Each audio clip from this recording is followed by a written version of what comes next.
Hey, welcome back, campers. We've been having so much fun getting ready for this road trip. We've already set our destination, we've packed our bags. Now we need our ride. Vroom, vroom, vroom. There are so many ways to travel. What will your vehicle be? We've got an airplane, we've got a monster truck, a van, or a race car. When I asked my kids what they would travel in, they said a self-driving camper. They said it would have bobbleheads and cheeseburgers inside of it. That's pretty sweet. What's your ride look like?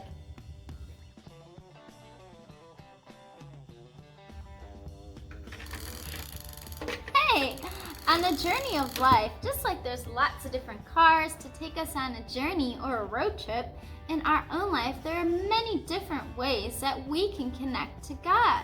And it's okay that they're different. Sometimes you might have a brand new bike and your friend has a rundown little scooter. But that's fine if it takes you to where you gotta go. We all have different ways that we experience and connect to God.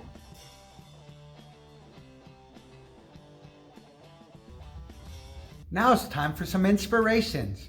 In 1 Corinthians, it says, God works in different ways, but it is the same God who does the work in all of us.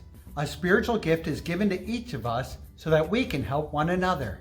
Hey, so what do these vehicles represent anyhow? I mean, are we talking about taking a car and driving to heaven? I can't even imagine how long that trip would take. No, what we're talking about is spiritual vehicles, vessels that bring us closer to our destination, that relationship with God. When we're talking about airplanes and cars, these are just different ideas of different ways that we can get closer to God.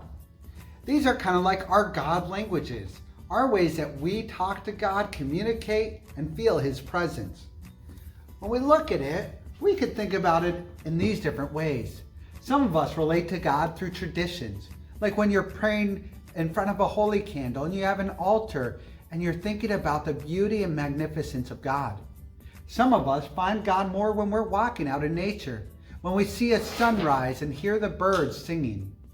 Sometimes it's in the quiet moments of prayer. When we're kneeling down and closing our eyes, we can feel God's presence. For some of us, it's when we're creating, whether we're painting a magnificent masterpiece or playing a beautiful song on the piano. We feel close to God in our time of creation. Sometimes we use helping others. When I'm interacting with my grandma and I'm helping her clean the house or helping a little brother or sister work on an art project, I feel close to God. Sometimes our vehicle might be through conversations with other people. As I talk with my mom and dad, my Sunday school teacher, or a friend at school, I really feel close to God. Sometimes it's when we're learning about God, when we're studying the scriptures and we read a verse and we are reminded of the love God has for us. Sometimes it's when we're at church and we're singing songs together with our brothers and sisters. We feel the presence and spirit of God and we feel joy and happiness. Or sometimes it's meditation and contemplation, when we're just quiet and we listen to the voice of God. So all of us have different ways of connecting with God, and it's okay.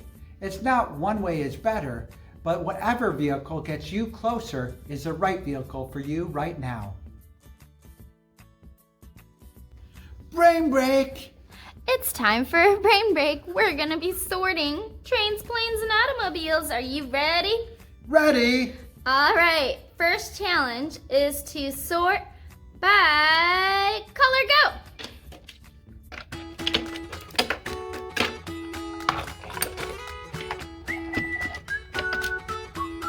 Nice! Ready for round two? Let's sort by things that fly, things that swim, and things that drive on a road. Go!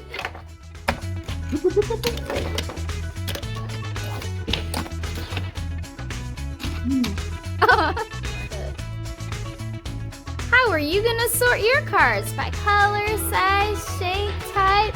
Have fun! Father Moon once said, when your heart is established in love with God, whatever language you speak is an expression of love. Bonjour! Hello, konnichiwa, hola. You know what? God understands all of those different languages. When we speak to God from our heart, He understands us. So we might all have different ways of communicating with God, but the point is that we're trying to build a relationship with Him. When you think about it, you might have a family member that prays all the time, but you have a hard time keeping your thoughts quiet. But when you sing, wow, you're overfilled with the love of God. Maybe when you go out in nature, you experience the beauty of God. All of us have a different language, and that's okay. This week, we want to look for our own languages. We want to relate with God in a way that feels natural to us, so we can communicate what's inside of our heart and listen to what's inside of God's heart. So I want to encourage you to try out these different languages that you see on the worksheet. Take some time to try and pray. Take some time to read God's Word. Take some time out in nature, or take some time serving others.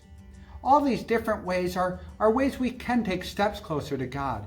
And as you find more and more about the language that you feel comfortable in, your relationship with God will grow deeper and deeper. Sometimes you might even find that you use one language for now, and at another time in your life, speaking to God in prayer or singing songs will help you more. And that's okay too. It doesn't matter the vehicle we use. The point is that we get to our destination. Let's ride together. So the question is, what will your ride be? A boat, a bike, a bus? There are many different ways to get to God, so unleash your God languages today. Tschüss! Auf Wiedersehen! Bye! 안녕히 계세요! Aloha! Sayonara! That was good.